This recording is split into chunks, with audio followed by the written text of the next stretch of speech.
Let's start a new chapter, chapter number 17। आज हम quadrilateral के बारे में पढ़ेंगे कि क्वाड्रिलेटरल होता क्या है। ऐसी क्लोज्ड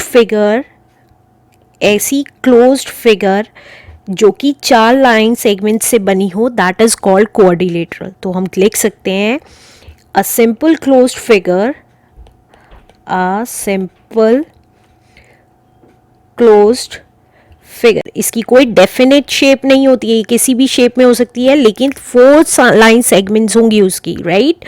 बाउंडेड बाय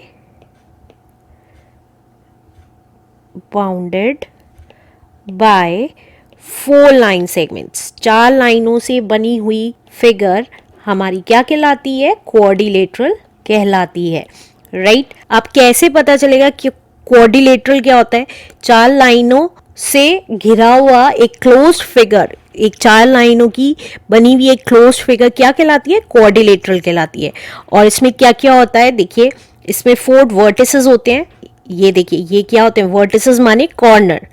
तो C एंड D, तो हम यहां लिख सकते हैं it has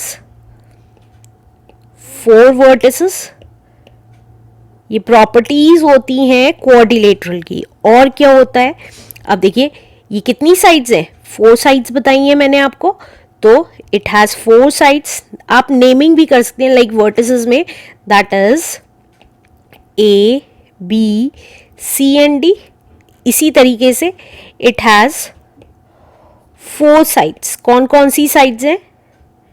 that is AB एक साइड है, देखिए ये AB एक साइड है, इसी तरीके से BC एक साइड है, इसी तरीके से CD एक साइड है, एंड लास्ट साइड है DA, राइट। और क्या होते हैं? देखिए, इसमें 4 एंगल्स होते हैं। कौन कौन सा? एक तो ये वाला एंगल है, इसको आप कैसे डिनोट करेंगे? एंगल ए भी बोल सकते हैं, और आप चाहें तो DAB, जिस एंगल को हमें डिनोट करना होता है उसको हम मिडिल में रखते हैं, तो हम कैसे बोलेंगे इसको? DAB। हम लिख सकते हैं यहाँ पे इट हैज 4 एंगल्स हैं। कौन कौन से? दैट इज एंगल DAB में कौन सा एंगल डिनोट कर रहे हैं? Angle A। इसी तरीके से एंगल, अब देखिए एंगल B देखना है हमें, तो कैसे डिनोट होगा एंगल B?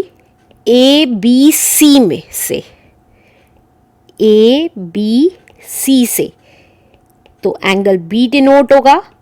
इसी तरीके से एंगल C कैसे डिनोट होगा?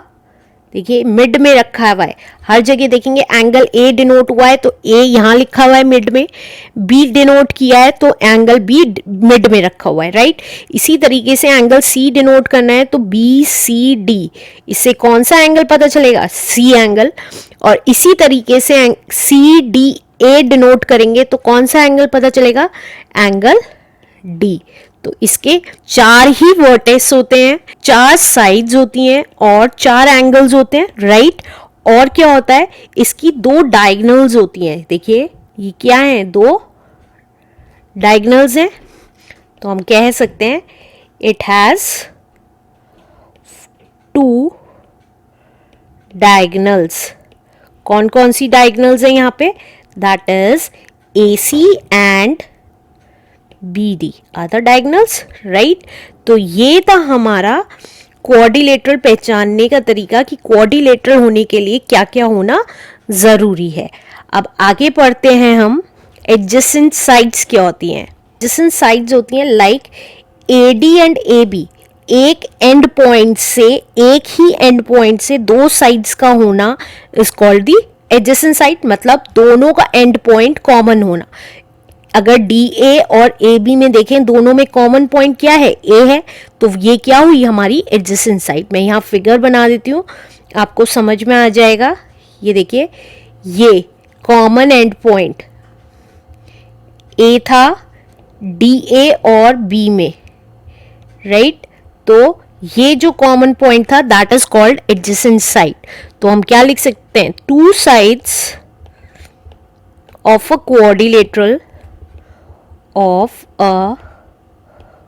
quadrilateral which has common endpoint, common and point. ये मैंने क्वाड्रिलेटरल नहीं बनाया है, आप चाहें तो इसको क्वाड्रिलेटरल की शेप दे सकते हैं. ये ले देखिए, ये क्वाड्रिलेटरल है. तो अब AD और AB में कॉमन एंड पॉइंट क्या है? A है. तो A क्या हो गया? AD और AB क्या हो गई हमारी? Adjacent side. तो example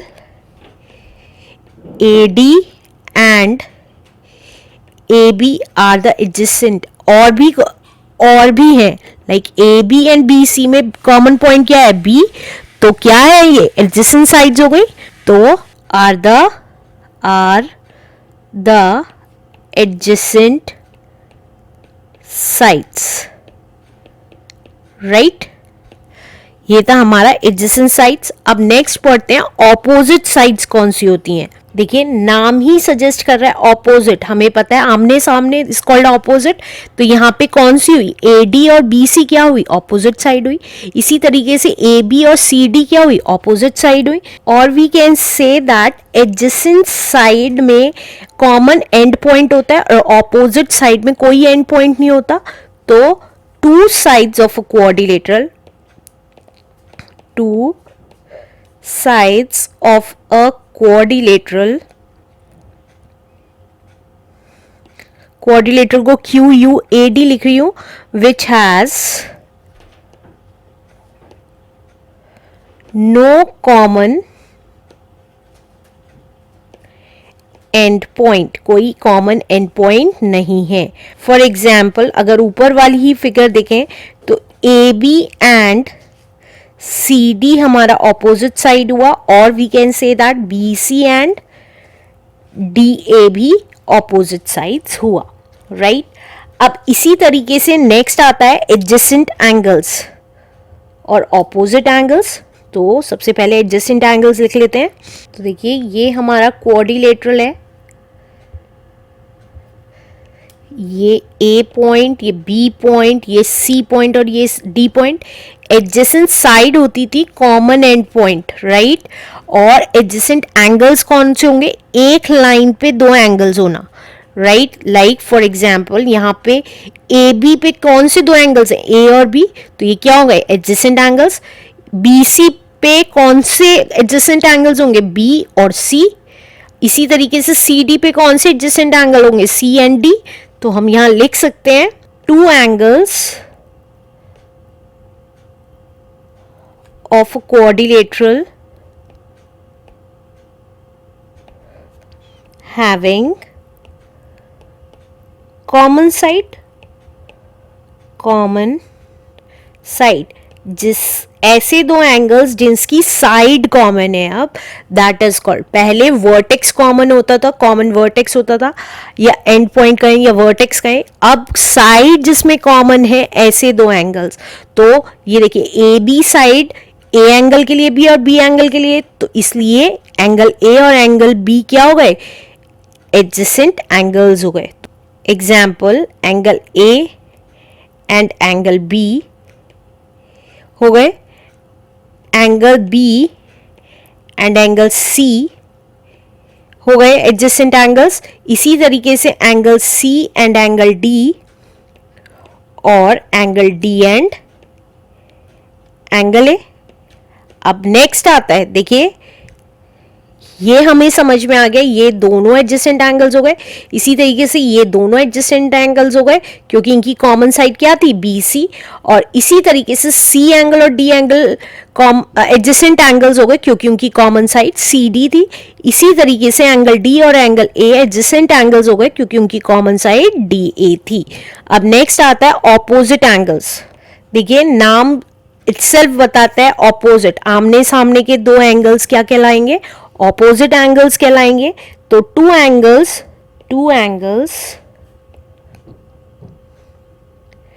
which are on opposite side और विच आर नॉट एडजेसेंट. क्यों नॉट एडजेसेंट कह रहे हैं? देखिए, अगर एंगल A और D देखें, कॉमन साइड कौन सी है? AD. उसी तरीके से एंगल ए और एंगल बी देखें तो कॉमन साइड कौन सी है, ए बी। तो एंगल ए और एंगल सी क्यों है, क्योंकि ये कॉमन साइड पे नहीं है। तो two angles which are not on common side is called opposite angles. For example, angle A and angle C हमारा क्या है, opposite angles है। इसी तरीके से angle B and angle D हमारा क्या है, opposite angles हैं। अब next आते हैं various types of quadrilateral। अब कौन कौन से टाइप्स के क्वाड्रिलेटरल होते हैं, सबसे पहला होता है हमारा ट्रपेजियम। अब ट्रपेजियम हमें पता है इसकी सामने वाली साइड्स, ऑपोजिट साइड्स पैरेलल होती हैं और ये दो नॉन पैरेलल साइड्स होती हैं, राइट। ये हमें ऑलरेडी पता है ट्रपेजियम कैसा होता है, ये दोनों साइड्स पैरेलल होती हैं और ये दोनों साइड्स नॉन पैरेलल होती हैं, राइट। तो हम लिख सकते हैं अ क्वाड्रिलेटरल, लेकिन ये क्या कहलाता है, क्वाड्रिलेटरल कहलाता है। देखिए इसकी 4 साइड्स हैं और 4 ही वर्टेक्स हैं और एडजेसेंट साइड्स भी हैं, इसमें कॉमन वर्टेक्स भी है और 4 ही एंगल्स हैं, राइट। और इसमें आप डायगोनल्स भी खींच सकते हैं। तो ये क्या हो गया, क्वाड्रिलेटरल हो गया। तो ऐसा क्वाड्रिलेटरल जिसमें 2 साइड्स पैरेलल होती है और 2 नॉन पैरेलल साइड्स होती है, वो क्या कहलाता है, ट्रपेजियम। तो हम लिख सकते हैं अ क्वाड्रिलेटरल हैविंग, क्वाड्रिलेटरल को QUAD लिख रही हूं, having one pair of parallel sides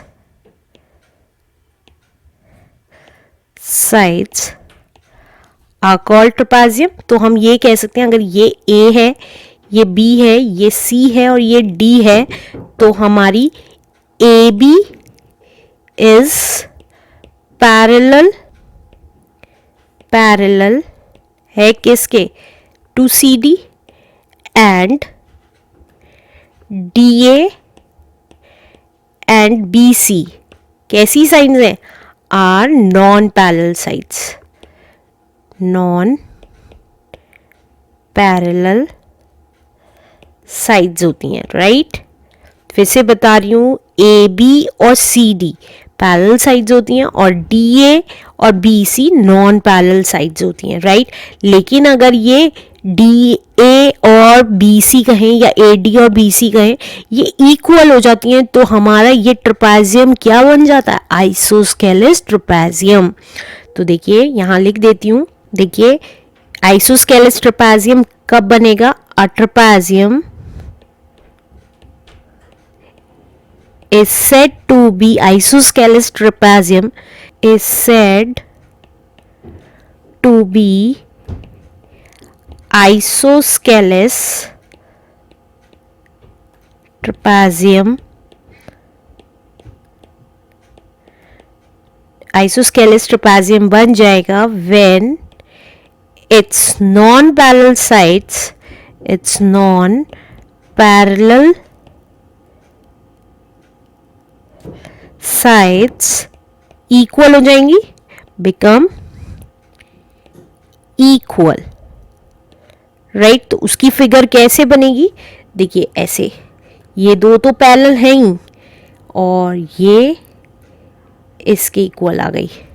तो देखिए ये तो पैरेलल हैं ही, पैरेलल का साइन ये होता है और ये इसके इक्वल आ गई, इक्वल का साइन ये होता है, राइट। तो ABCD, अब यहाँ पे क्या लिख सकते हैं, यहाँ पे AB पैरेलल है CD के और सेकेंड पॉइंट क्या होगा, DA इक्वल है BC के। तो ये क्या बन गया हमारा, आइसोस्केलेस ट्रपेजियम बन गया, राइट। और एक और चीज इंपॉर्टेंट है इसमें कि आइसोस्केलेस ट्रपेजियम में जो इसके डायगोनल्स होते हैं वो हमेशा इक्वल होते हैं। तो लास्ट पॉइंट लिख देते हैं, इट्स डायगोनल्स, सिर्फ आइसोस्केलेस ट्रपेजियम के डायगोनल्स इक्वल नहीं होते हैं, its diagonals are also equal, right. अब नेक्स्ट पढ़ते हैं सेकेंड टाइप ऑफ कोऑर्डिनेटर कौन सा होता है, पैरेललोग्राम। पैरेललोग्राम देखिए पैरेलल वर्ड आ रहा है तो इसका मतलब इसमें उसकी ऑपोजिट साइड, पैरेललोग्राम वो होता है जिसकी ऑपोजिट साइड्स क्या होती हैं, पैरेलल होती हैं और इक्वल होती हैं। तो हम लिख सकते हैं अ कोऑर्डिनेटर, इसकी ये देखिए ये अगर ए है, ये बी है, ये सी है और ये डी है, इसकी ऑपोजिट साइड्स पैरेलल होती हैं, ए बी सी डी के पैरेलल है और डी ए हमारा सी बी के पैरेलल है, राइट। तो a coordinator in which both pairs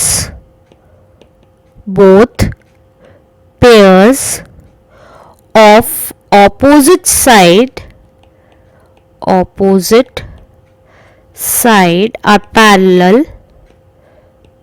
are called parallelogram, right। Parallelogram की कुछ प्रॉपर्टीज होती हैं which you always keep in mind, जो आपको आगे भी काम करेंगी। क्या, ऑपोजिट साइड इसकी इक्वल और पैरेलल होती हैं, राइट। तो its opposite side are equal and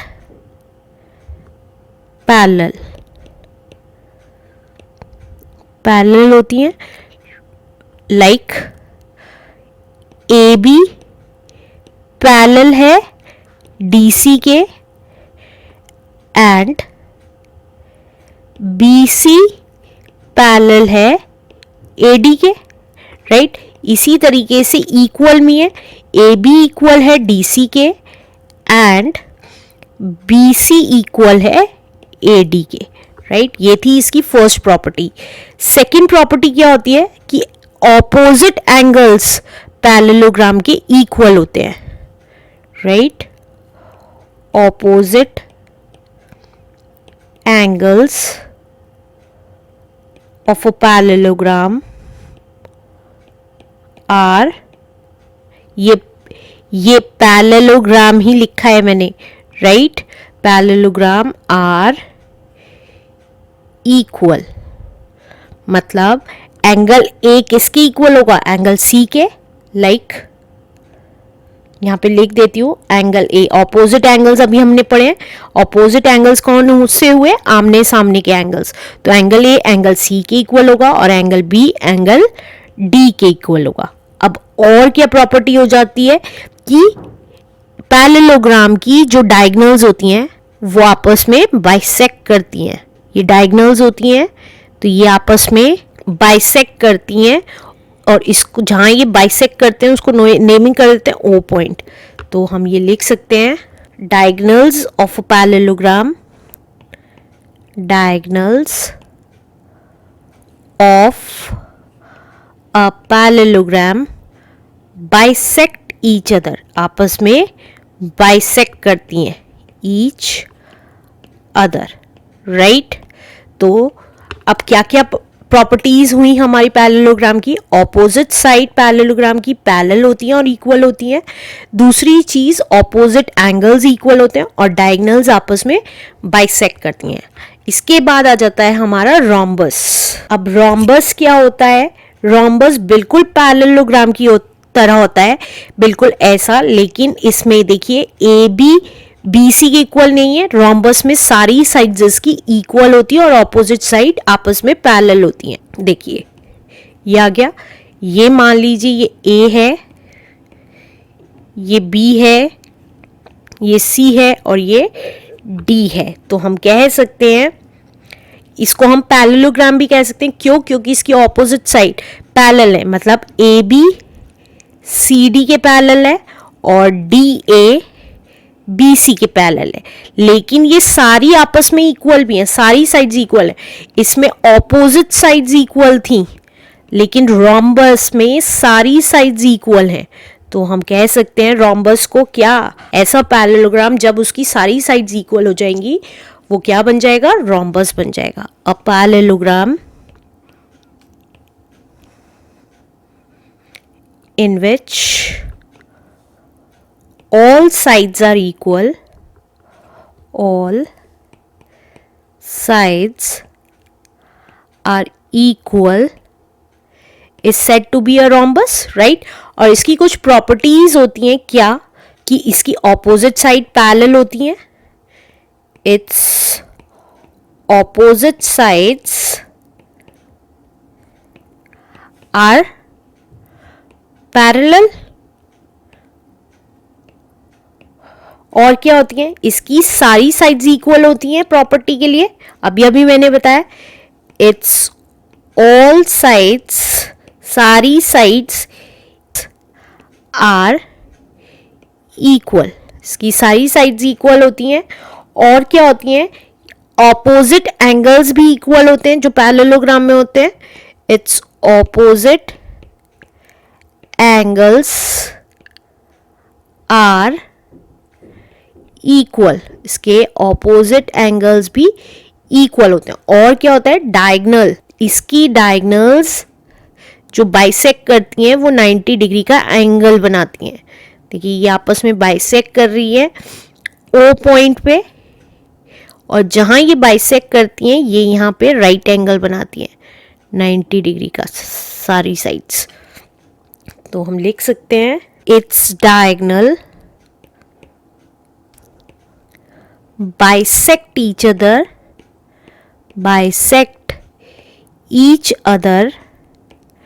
at right angle, right angle पे बाइसेक्ट करते हैं। तो ये था हमारा रोम्बस। तो चलिए अब नेक्स्ट पढ़ते हैं रेक्टेंगल। फोर्थ क्वाड्रिलेटरल हमारा हुआ रेक्टेंगल। अब हमें पता है रेक्टेंगल में भी 4 साइड्स होती हैं। देखिए ये रेक्टेंगल है, ये हम ऑलरेडी पढ़ चुके हैं कि ये लेंथ और ब्रेथ होती है, लेकिन रेक्टेंगल की भी कुछ प्रॉपर्टीज होती हैं। इसकी ऑपोजिट साइड क्या होती हैं, पैरेलल होती हैं। तो देखिए ये ऑपोजिट साइड्स इसकी पैरेलल और इक्वल होती हैं, राइट।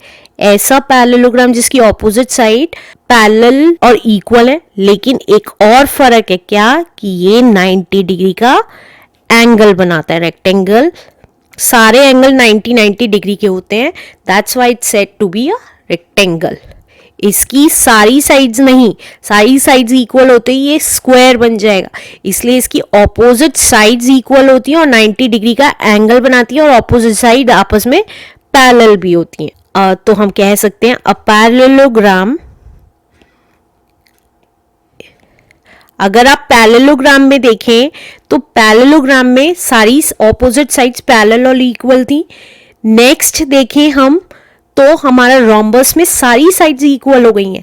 अब इसमें देखें तो 90 डिग्री जैसी एंगल बनेगा तो हमारा पैरेलल और इक्वल तो होंगी ही साइड्स, लेकिन जैसे ही हमारा 90 डिग्री बनेगा तो हमें पता चल जाएगा इट्स एन रेक्टेंगल। तो हम यहाँ लिख देते हैं a parallelogram in which each angle is right angle, each angle is right angle or 90 degree angle, right, 90 degree angle is called a rectangle। और इसकी क्या प्रॉपर्टी होगी, इसकी प्रॉपर्टी होगी opposite side of a rectangle, rectangle is parallel and equal, parallel होंगी and equal होंगी, और क्या होगी 90 डिग्री का एंगल बनाएगी। तो हम लिख देंगे यहाँ पे each angle of a rectangle is, rectangle is 90 degree का एंगल होगा। देखिए इसकी डायगोनल्स जो होंगी वो इक्वल होंगी, ये जो डायगोनल्स होंगी ये इक्वल होंगी। तो diagonals of rectangle are equal, equal होंगी। तो हमें पता चल जाएगा ये 3 प्रॉपर्टीज होते ही कि that this is a rectangle, right. अब नेक्स्ट आता है स्क्वायर। अब स्क्वायर के बारे में हमें पता है जिसकी सारी साइड्स इक्वल होती हैं। अब अभी अभी हमने रेक्टेंगल में पढ़ा कि जो 90 डिग्री का एंगल बनाता है और अपोजिट साइड पैरेलल होती हैं, that is called rectangle.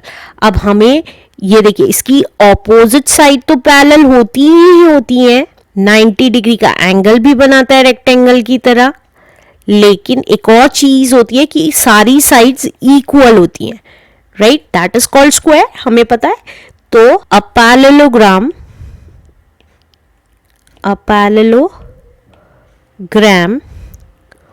whose all sides are equal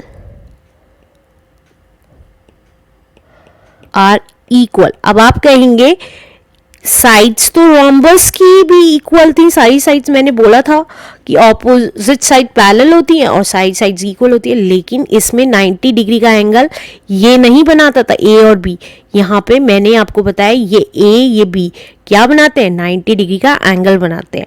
तो ये क्या बन जाएगा, स्क्वायर। इसकी प्रॉपर्टीज लिख लेते हैं, क्या, all sides are equal, all sides are parallel and equal, parallel and equal है। और क्या हुई इसकी प्रॉपर्टी, लाइक सारे एंगल्स 90 डिग्री के हैं, each angle is of 90 degree, 90 degree के एंगल है। और क्या हो सकता है कि डायगोनल्स इक्वल होती हैं और बाइसेक्ट करती हैं, देखिए। और लास्ट पॉइंट है, इसके जो डायगोनल्स होती हैं वो सारी साइड्स इक्वल होने की वजह से डायगोनल्स भी इक्वल होती हैं आपस में और बाइसेक्ट करती हैं राइट एंगल पे, 90 डिग्री का एंगल बनाती हैं ये, राइट। तो हम लिख सकते हैं diagonals of square are equal होती हैं and bisect each other at right angle, आपस में राइट एंगल पे बाइसेक्ट करती हैं, राइट। अब इसके बाद last but not the least is sixth type of coordinator, जो कि कहलाती है काइट, जो हमारी डायमंड शेप में होती है। तो देखिए काइट इस टाइप की होती है, राइट। ऐसा कोऑर्डिनेटर जिसकी 2 pair of adjacent side equal होती है, लाइक ये ए बी सी और डी, ये कोऑर्डिनेटर है क्योंकि 4 साइड्स हैं, 4 वर्टेक्स हैं, 4 ही एंगल है, लेकिन इसका एक चीज होती है, ये देखिए ये एडजेसेंट साइड है क्योंकि यहाँ पे ए कॉमन है, राइट, वर्टेक्स। इसी तरीके से ये एडजेसेंट साइड है और इसके कॉमन वर्टेक्स सी है, ये आपस में इक्वल होती है और ये आपस में इक्वल होती हैं। तो हम लिख सकते हैं coordinator whose 2 pair of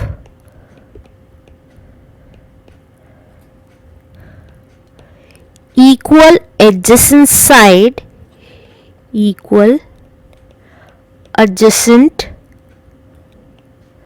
sides जो है, बट अनइक्वल कौन सी, ऑपोजिट साइड्स। देखिए ऑपोजिट क्या हुई एडी के, बीसी, तो ये अनइक्वल है, but unequal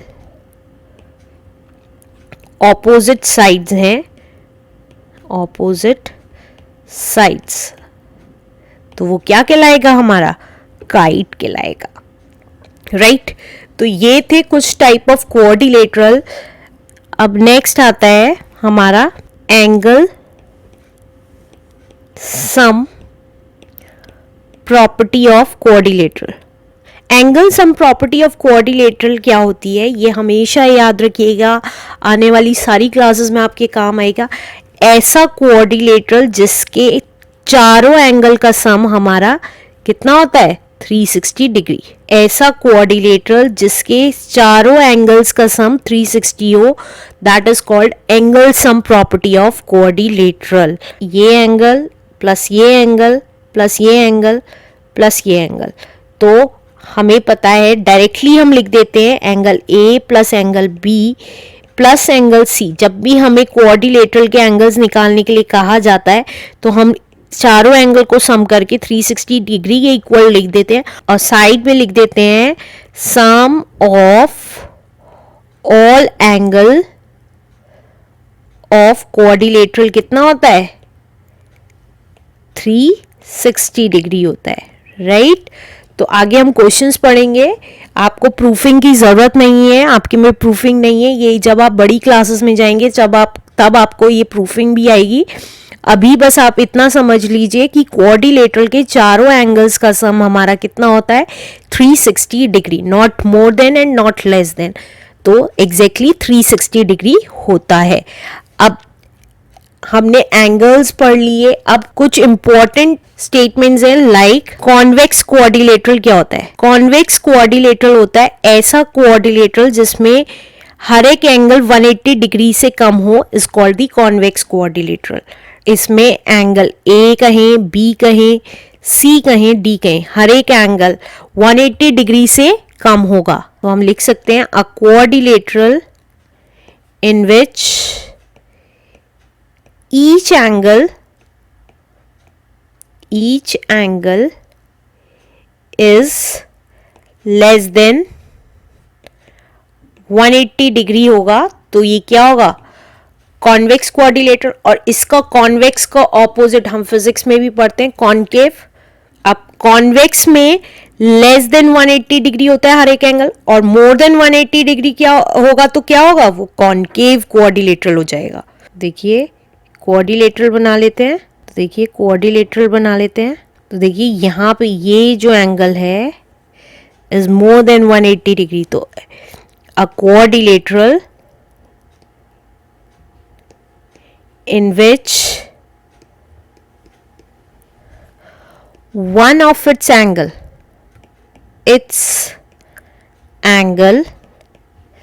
is more than 180 degree, more than 180 degree होता है, तो then it will become a concave quadrilateral. अब लास्ट टॉपिक बचता है हमारा interior and exterior of quadrilateral. ये सिर्फ समझने वाला है पॉइंट कि इंटीरियर मींस अंदर का, तो क्वाड्रिलेटरल के अंदर का पार्ट क्या हुआ, इंटीरियर ऑफ क्वाड्रिलेटरल। ये देखिए, ये मैं क्वाड्रिलेटरल बना देती हूं। तो अब ये ए है पॉइंट, ये बी है, ये सी है और ये डी है। Anything which is inside this boundary, कुछ भी चीज जो इस बाउंड्री के अंदर है वो क्या होगी, इंटीरियर, राइट। लाइक ये इंटीरियर एंगल है। और एक्सटीरियर की बात करें, बाहर वाला, एक्स मीन्स बाहर, इन मीन्स अंदर। तो एक्सटीरियर, अगर मैं इस लाइन को, देखिए इस लाइन को एक्सटेंड कर देती हूं और ये जो एंगल आएगा, ये जो बाहर वाला एंगल आएगा वो क्या हो जाएगा, एक्सटीरियर एंगल। तो आपको पता चल गया, जो in means inside the quadrilateral, anything which is inside the boundary of the quadrilateral is called interior quadrilateral, और x means बाहर, तो anything which is outside the boundary of the quadrilateral is called the exterior of the quadrilateral। तो ये था हमारा quadrilateral chapter। चलिए करते हैं एक्सरसाइज।